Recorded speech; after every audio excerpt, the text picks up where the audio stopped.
Our most advanced artificial intelligence is currently confined to the massive physical infrastructure of the data center. These facilities require gigawatts of energy and millions of gallons of water just to keep the hardware from overheating. This centralization creates a hard physical limit. As AI models require increasingly large datasets to get smarter, they demand an energy grid expansion that is simply not sustainable on the current trajectory. Solving this energy bottleneck requires a shift toward hardware that mimics the efficiency of the human brain. Engineers at Northwestern University have recently successfully created artificial neurons using electronic ink made from molybdenum disulfide and graphene. In laboratory experiments, these 2D printed neurons successfully communicated with living mouse brain cells. By mimicking the electrical signaling of organic life, the synthetic neurons were able to actively trigger reactions in the biological tissue. This chart highlights the efficiency gap between current tech and biology. The human brain operates on just 20 watts, while a digital supercomputer requires megawatts. This crosses the bioelectronic divide, suggesting a path toward neuromorphic hardware, where AI interfaces directly with living systems. This push for efficiency is moving AI out of the server farm and onto the individual. As local processing power increases, personal electronics are effectively becoming walking supercomputers. We are seeing neural processing units, or NPUs, integrated directly into smartphones, smartwatches, and even wireless earbuds.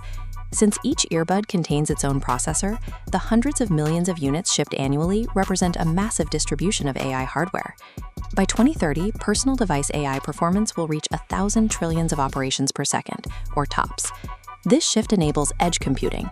Processing data locally eliminates sending private information to the cloud, ensuring faster response times and better data privacy. Tech giants are restructuring their leadership to meet this hardware demand. Apple recently announced that Tim Cook will transition to the role of executive chairman of the board this September. His successor is John Ternus, the current vice president of hardware engineering. Unlike Cook, whose background is in finance and operations, Ternus is an engineer who led the transition to Apple's own custom silicon, signaling a focus on deep hardware AI integration. The industry is no longer just building software. They are engineering the specialized physical architecture necessary to host a localized personal intelligence. Scaling this intelligence further requires moving beyond consumer gadgets and into the overhaul of physical manufacturing and industry. Jeff Bezos is currently raising $10 billion for Project Prometheus, an AI startup that has already recruited specialists from both OpenAI and Google DeepMind. The objective is to use AI to accelerate engineering and manufacturing within the aerospace, automotive, and hardware sectors, optimizing how we build physical machines. This represents a massive deployment of capital aimed at giving AI the industrial muscle it needs to design and manufacture the next generation of physical infrastructure. The same edge computing that makes a smartwatch more efficient is also enabling a new class of autonomous military hardware. An arms race is currently underway between the US, China, and Russia for AI-controlled drones that can operate and engage targets without a human in the loop. China has already demonstrated autonomous drone swarms designed to fly and coordinate in real time alongside manned fighter jets. At the same time, the NSA is already using Anthropic's Mythos cybersecurity model to audit its own systems, prioritizing high-speed AI defense despite public concerns regarding autonomous safety. Systems like Palantir's Maven are already in use, employing localized AI to identify battlefield targets 50 times faster than a human analyst could. This creates a control paradox.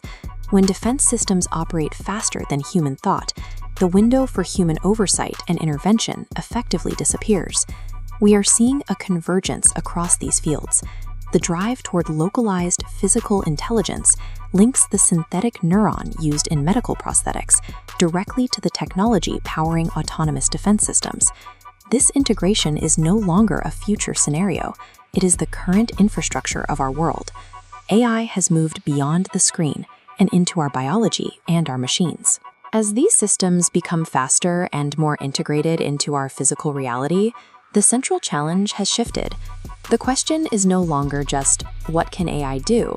It is whether we can maintain control of it. Thank you for watching.